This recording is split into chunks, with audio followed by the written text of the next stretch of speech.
Hello दोस्तों, good morning, नमः संस्कृताय। आप सभी का यस क्लासेस 1 में स्वागत है। आज हम पढ़ने के लिए उपस्थित हुए दोस्तों बुद्ध चरितम, जो अश्वघोष की रचना है, जो एक महाकाव्य है और जो संस्कृत में लिखा गया। किस भाषा में लिखा गया है दोस्तों? इसकी भाषा क्या है? तो संस्कृत है। और इसमें कुल सर्ग कितने हैं दोस्तों? तो 28 सर्गों में विभक्त है।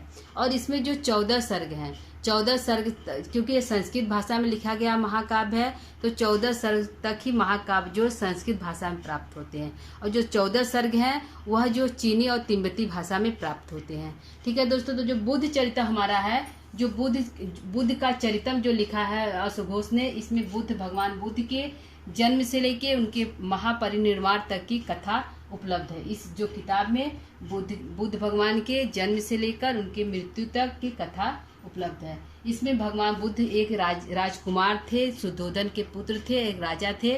और जो है उनको जो है उन्हीं के, क्योंकि जब इनका जन्म हुआ था तभी एक ऋषि थे, आसित ऋषि, जिन्होंने भविष्यवाणी किया था कि यह बहुत बड़े साधु संत बनेंगे, या तो यह राज करेंगे या तो बहुत बड़े जो है इनका नाम बहुत दुनिया में बहुत नाम होगा।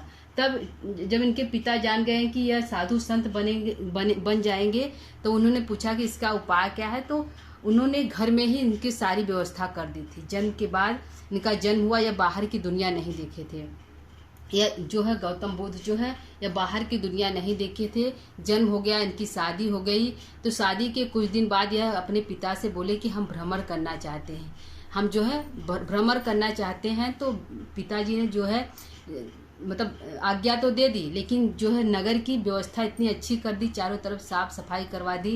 रास्ते में कोई भी वृद्ध या जो है कोई भी मतलब सब अच्छा कर दिया। रास्ते में कोई चीज़ वृद्ध या मतलब कोई ऐसी वस्तु रास्ते में नहीं, मतलब रखने के लिए नहीं बोला या दिखने के लिए नहीं बोला, जिससे कि बुद्ध के ऊपर उसका प्रभाव पड़े।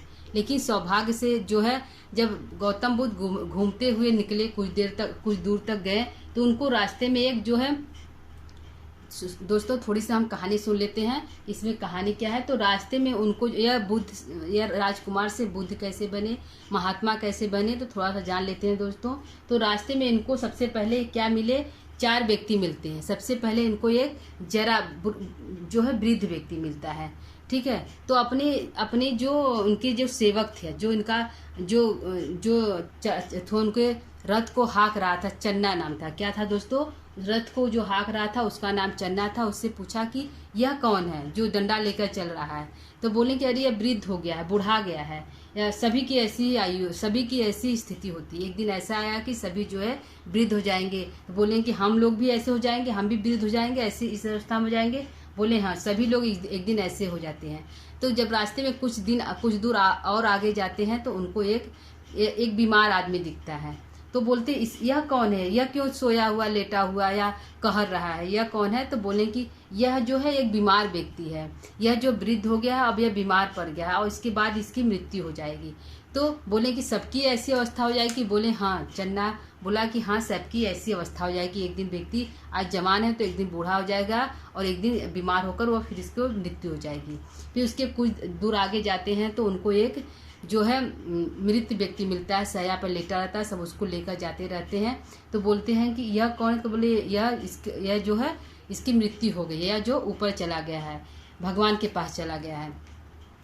तो फिर उससे पूछते हैं कि मतलब कि सभी की यही स्थिति होती है? बोले हाँ, सभी की यही स्थिति होती है। अंत में सभी की मृत्यु हो जाती है और इस दुनिया से चले जाते हैं। तो गौतम जो बुद्ध है, उनके अंदर जो है संवेग उत्पन्न हो जाता है कि जब यही स्थिति होने वाली है तो इस संसार में क्या मतलब है, मतलब जीने से क्या मतलब है कोई। तब वह जो है आगे कुछ दूर और जाते हैं तो एक जो है साधु मिलता है, जो है योग मुद्रा में बैठा रहता है, तप करता है, आंखें बंद करके भगवान के अथवा में लीन रहता है। तो बोलते ये कौन है? तो बोले यह साधु संत है जो भगवान को प्राप्त करना चाहते हैं। कह रहे हैं कि जब यह जो मर के भगवान के पास गया, उसके पास यह भी जाना चाहते हैं। बोले हाँ, यह जो है जीते जीत जो है भगवान को प्राप्त करना चाहते हैं, और यह इनको मोह माया इस संसार से कोई मतलब नहीं साधु को। तो वह भी जो है गौतम बुद्ध भी देखें कि यह साधु अच्छा है, कुछ मतलब कि इसका जीवन अच्छा है, तो वह भी जो है गौतम बुद्ध जो है वह भी साधु बनना चाहते हैं। तो चौथा जो है सन्यासी को देखते हैं।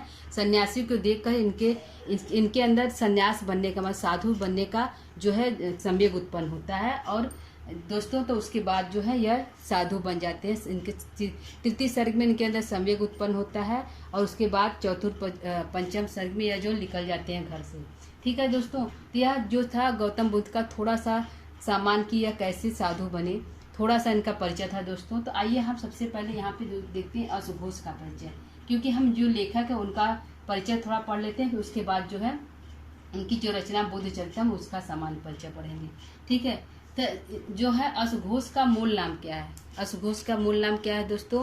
तो अश्वघोष का मूल नाम है आर्यभदंत। क्या नाम है दोस्तों? आर्यभदंत इनका मूल नाम है। आर्यभदंत इनका जो है मूल नाम है। अश्वघोष का मूल नाम क्या है? आर्यभदंत है।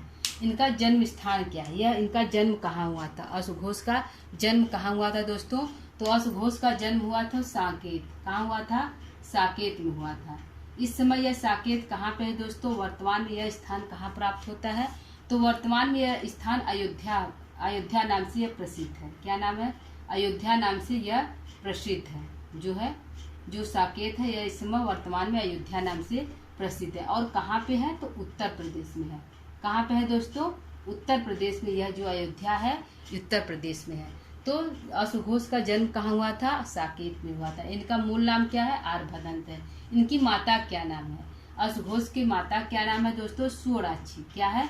सुअराक्षी नाम है। सुअराक्षी नाम है। ठीक है दोस्तों, ध्यान रखिएगा, सुअराक्षी नाम इनकी माता का नाम है। यहाँ पे कंफ्यूज करने के लिए स्वराक्षी कुछ भी दिया जा सकता है, जैसे स्वराक्षी भी दिया जा सकता है। तो थोड़ा सा आप लोग इसको ध्यान दीजिएगा। सुअराक्षी है। क्या है दोस्तों? सुअराक्षी। ठीक है। ठीक, अगला हम देखते हैं यह किस राजा के आश्रयदाता थे? जो है अश्वघोष किस राजा के आश्रयदाता थे?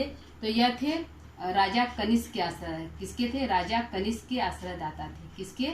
राजा कनिष्क के। राजा कनिष्क के आश्रयदाता थे। ठीक, इनका समय क्या था? जब इनका जन्म हुआ था तो क्या समय था दोस्तों? तो इनका समय भी कालिदास की तरह प्रथम शताब्दी था। इनका जो रचनाएं, क्योंकि कालिदास भी प्रथम शताब्दी के थे और अश्वघोष भी थे। यह इन्होंने वैदर्भी रीति में इन्होंने रचना की है। किस रीति में? वैदर्भी रीति में रचना की है। अश्वघोष ने भी, कालिदास ने भी। और इनका छंद भी अनुष्टुप प्रिय छंद है, उपजाति है। उन कालिदास का भी प्रिय छंद अनुष्टुप उपजाति है। तो कुछ चीजें जो है कालिदास से कॉमन मिलती हैं दोस्तों। ठीक है, इनका समय जो है प्रथम शताब्दी ईसा पूर्व। क्या है दोस्तों? प्रथम शताब्दी जो है ईसा पूर्व इनका समय है। प्रथम शताब्दी है। प्रथम शताब्दी ईस्वी इनका जन्म है। ईस्वी इनका जन्म है। ठीक, जो है अश्वघोष का समय प्रथम शताब्दी ईस्वी है। इनके गुरु क्या नाम है? इनके गुरु का नाम है पुरियस नाम है, या इनके गुरु को पुरियस भी कहा जाता है। पुरियस कहा जाता है। और क्या कहा जाता है दोस्तों? और कहा जाता है इनके गुरु को पार्स भी कहा जाता है। क्या कहा जाता है? उनके गुरु को पार्स भी कहा जाता है। पुरियस भी कहा जाता है और पार्स भी कहा जाता है। बौद्ध संगति इनकी क्या है? इनकी बौद्ध संगति क्या है दोस्तों? किस बौद्ध संगति में यह शामिल थे? किस बौद्ध संगति में यह शामिल थे दोस्तों? तो यह चतुर्थ, क्योंकि बौद्ध संगति हमारी 4 हुई थी। कितनी हुई थी? 4 हुई थी। पहला जो था अजातशत्रु ने कराया था। जो स्थान था राजगृह स्थान था। राजगृह स्थान पे अजातशत्रु ने सबसे पहले कराया था बौद्ध संगति। और यह जो संगति, जिस संगति में अश्वघोष शामिल थे, वह चौथा बौद्ध संगति था।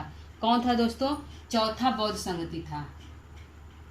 चौथा बौद्ध संगति था। बौद्ध संगति था। और इसमें यह क्या थे? इसमें यह संगति था। इसमें यह क्या थे? इसमें यह उपाध्यक्ष थे। क्या थे?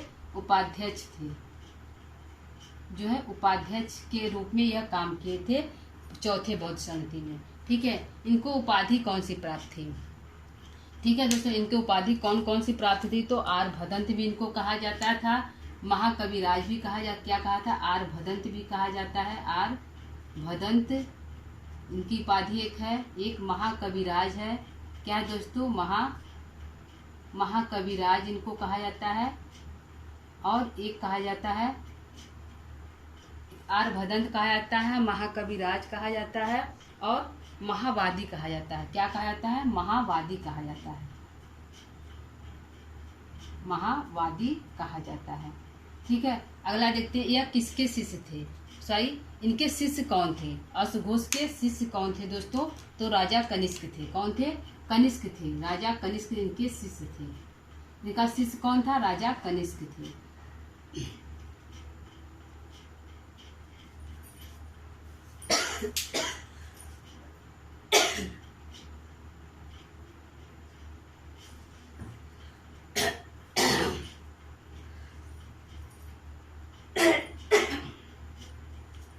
राजा कनिष्क इनके शिष्य थे। ये इनकी जाति क्या थी? अश्वघोष किस जाति में इनका जन्म हुआ था? क्षत्रिय थे, ब्राह्मण थे, गौड़ थे, किस जाति में जन्म था? तो यह इनकी जाति ब्राह्मण थी। जो अश्वघोष थे इनकी जाति क्या थी दोस्तों? ब्राह्मण जाति के थे। क्या थे? यह ब्राह्मण जाति में इनका जन्म हुआ था। ठीक है, इनका जीवन काल कितना दिन तक चला या कितने दिनों तक ये जीवित रहे? तो यह इनका जीवन काल था दोस्तों 80 वर्ष तक यह जीवित रहे। क्या थे? 80 वर्ष तक यह जीवित रहे। कौन जीवित रहे? अश्वघोष जीवित रहे। अगला है, इनकी शिक्षा किस में थी? क्योंकि जो गौतम बुद्ध जो संगति थी, बौद्ध धर्म था दोस्तों, वह 2 भागों में बटा था, हीनयान और महायान। हीनयान शाखा और महायान शाखा। तो जो बौद्ध संगति को 2 भागों में बट गया था, कब बटा था? जब गौतम बुद्ध की मृत्यु हो गई थी। उसके बाद जो है बौद्ध संगति को 2 भागों में बांटा गया था, हीनयान और महायान। तो कुछ लोग थे जो हीनयान में शाखा में चले गए और कुछ जो थे वो महायान शाखा में जो चले गए थे। जो पहली शाखा थी जो थी उसको महायान कहा जा रहा था और जो हीनयान था उसको दूसरी शाखा कहा जाता था। तो जो यह जो अश्वघोष थी यह किस में दीक्षा दी थी लोगों को? किस शाखा में दीक्षा दिया था? महायान शाखा में या हीनयान शाखा में? तो यह जो अश्वघोष थे इन्होंने हीनयान शाखा में लोगों को दीक्षा दिया था। हीनयान शाखा में। ठीक है, हीनयान शाखा में दीक्षा दिया था लोगों को। ठीक है, तो किस शाखा के थे अश्वघोष? तो हीनयान शाखा के थे। ठीक, अगला इनका प्रिय छंद क्या? यह किस छंद में रचना की थी? इनका प्रिय छंद क्या है दोस्तों? ठीक है, तो इनका प्रिय छंद है दोस्तों अनुष्टुप और उपजाति। हम बताए थे पहले कि यह जो कालिदास भी उनका प्रिय छंद अनुष्टुप और उपजाति था, इनका भी प्रिय छंद अनुष्टुप और उपजाति है। क्या है? अनुष्टुप और उपजाति। प्रिय छंद क्या है? अनुष्टुप और उपजाति। और इनकी रीति क्या है दोस्तों? तो इनकी रीति बदरवी रीति है। क्या है? बदरवी रीति है। ठीक, इनकी रीति भी बदरवी रीति है। आइए अब हम देखते हैं कि इनकी रचनाएं, अश्वघोष की कौन कौन सी रचनाएं हैं। ठीक है, तो इनकी रचनाएं 4 हैं, बुद्धचरितम, सौंदरानंद और सारीपुत्र प्रकरण और राष्ट्रपाल नाटकम। तो बुद्धचरितम में जो दोस्तों 28 सर्ग हैं। कितने सर्ग हैं? 28 सर्ग हैं।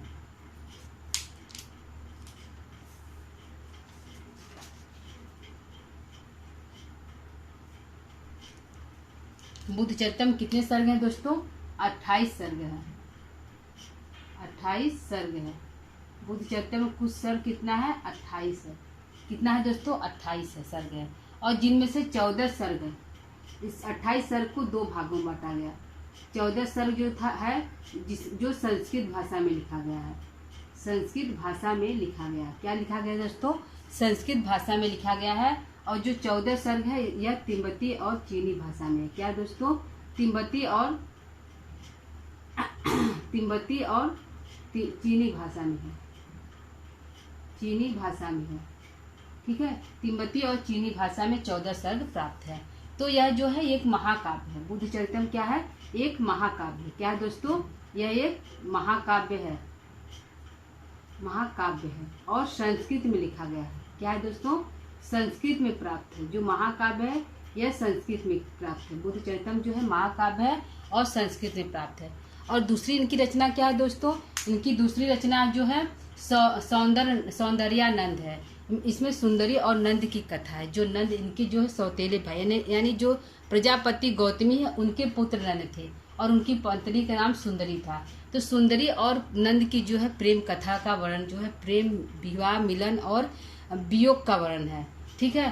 तो जो है यह भी एक महाकाव्य है, जो है सौंदर्यानंद भी, यह भी एक महाकाव्य है और 18 सर्ग में विभक्त है। किसमें है? 18 सर्ग में। पहली इनकी रचना बुद्ध चरितम 28 सर्ग में विभक्त है और जो है सौंदर्यानंद 18 सर्ग में विभक्त है। ठीक है, 18 सर्गों में विभक्त है। ठीक, 18 सर्गों में विभक्त है और जो है यह भी एक महाकाव्य है और संस्कृत में है। महाकाव्य है और संस्कृत में है। क्या है? महाकाव्य है और संस्कृत में है। संस्कृत में महाकाव्य है, संस्कृत में है। जो सौंदर्यानंद है यह भी 18 सर्गों में है, महाकाव्य है और संस्कृत में लिखा गया है। ठीक है। और जो सारीपुत्र प्रकरण है, क्या है दोस्तों? सारीपुत्र जो प्रकरण 9 अंक का रूपक है। क्या है दोस्तों? 9 अंक का जो है रूपक है। यह जो है 9 अंक का सारीपुत्र जो 9 अंक का रूपक है।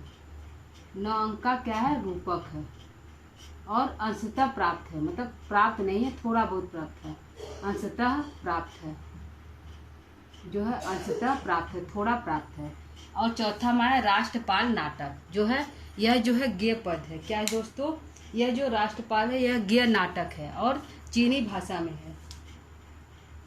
ठीक है, यह जो राष्ट्रपाल नाटक है यह जो है गाया जाता है, गेय नाटक है। क्या है दोस्तों? गेय नाटक है और चीनी भाषा में। क्या है दोस्तों? चीनी भाषा में है और गेय नाटक है। चीनी भाषा में है और गेय नाटक है। क्या है? चीनी भाषा में है, राष्ट्रपाल और गेय नाटक है। बुद्ध चरितम जो है 28 सर्ग है, जिसमें 14 सर्ग जो है संस्कृत में उपलब्ध है और 14 जो है तिब्बती और चीनी में उपलब्ध है। यह एक महाकाव्य और संस्कृत में विभक्त, संस्कृत भाषा में लिखा गया है।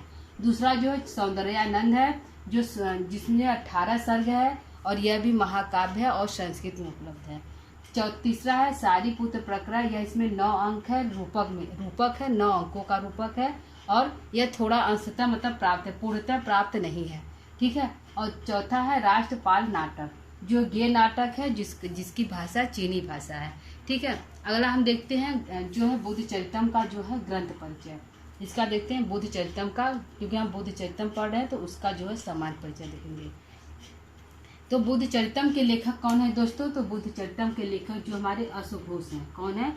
अश्वघोष हैं। अश्वघोष जो है हमारे बुद्ध चरितम के लेखक हैं। ठीक है। अगला देखते हैं बुद्ध चरितम का मूल नाम क्या है। इनका जन्म जब हुआ था तो इनका नाम क्या था दोस्तों? तो सिद्धार्थ था। क्या नाम है? इनका नाम था सिद्धार्थ। सिद्धार्थ जो है इनकी बचपन का नाम था या इनका मूल नाम कह सकते हैं। इनका मूल नाम सिद्धार्थ था। बुद्ध के पिता का क्या नाम था? बुद्ध के पिता का क्या नाम था दोस्तों? तो इनके पिता का नाम था शुद्धोधन। क्या नाम था? शुद्धोधन नाम था। शुद्धोधन इनके पिता का नाम था। क्या था? इनके पिता का नाम शुद्धोधन था।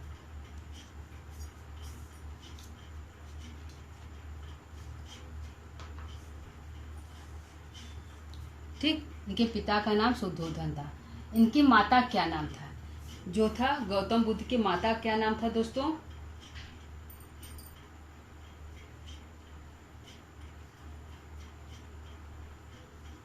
गौतम बुद्ध के माता क्या नाम था? तो इनकी माता का नाम था महामाया। क्या नाम था?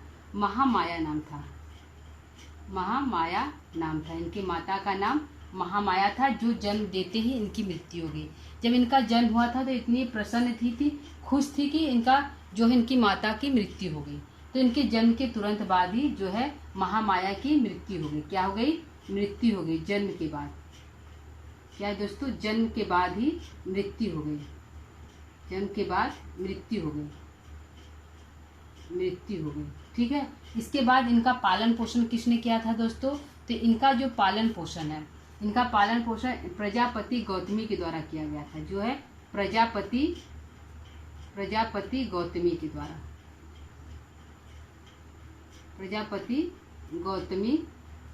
गौतमी के द्वारा इनका पालन पोषण किया गया था। गौतमी के द्वारा पालन पोषण किया था। और यह जो है गौतमी और क्या थी दोस्तों? तो यह जो है गौतमी जो थी नंद की माता थी। जो नंद है, सौंदर्यानंद जो नंद है, नंद की माता थी। नंद की माता थी गौतमी जो थी, नंद की माता थी। और गौतमी जो है, और गौतमी कौन थी दोस्तों? जब महिलाओं को शामिल किया जा रहा था बुद्ध संगति में, क्या दोस्तों, जब महिलाओं को बुद्ध संगति में शामिल किया जा रहा था तो सबसे पहली महिला जो भिक्षु थी गौतमी थी। क्या थी? सबसे पहली महिला भिक्षु थी। महिला भिक्षु कौन थी? महिला भिक्षु कौन महिला शामिल हुई थी? बौद्ध जो है बौद्ध संगति में सबसे पहली महिला कौन शामिल हुई थी? बौद्ध संगति में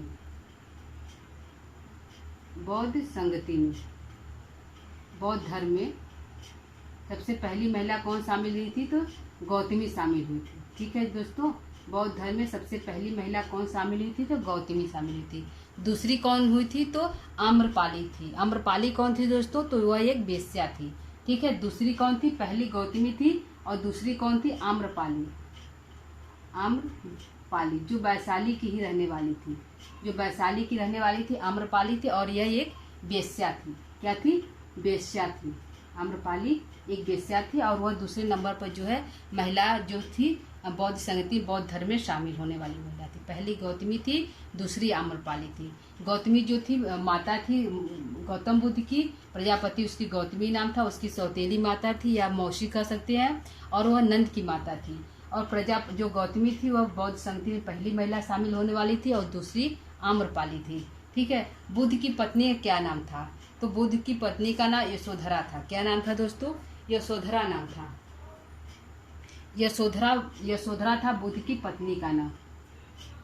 यशोधरा जो था बुद्ध की पत्नी का नाम यशोधरा था। ठीक है, इनके पुत्र का क्या नाम था? इनके पुत्र का नाम राहुल था। ठीक, इनके पुत्र का क्या नाम था? इनके पुत्र का नाम राहुल था। ठीक, अगला देखते हैं इनकी विधा क्या थी। जो यह ग्रंथ है बुद्ध चरितम, उसकी क्या विधा? तो यह एक महाकाव्य है। क्या है? महाकाव्य है। यह एक महाकाव्य है। और इनका विभाजन कितने सर्गों में हुआ है? तो 28 सर्गों में हुआ है।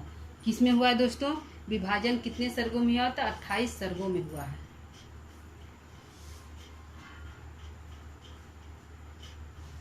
28 सर्गों में हुआ है। क्या है? इनका विभाजन कितने में? 28 सर्गों में हुआ है।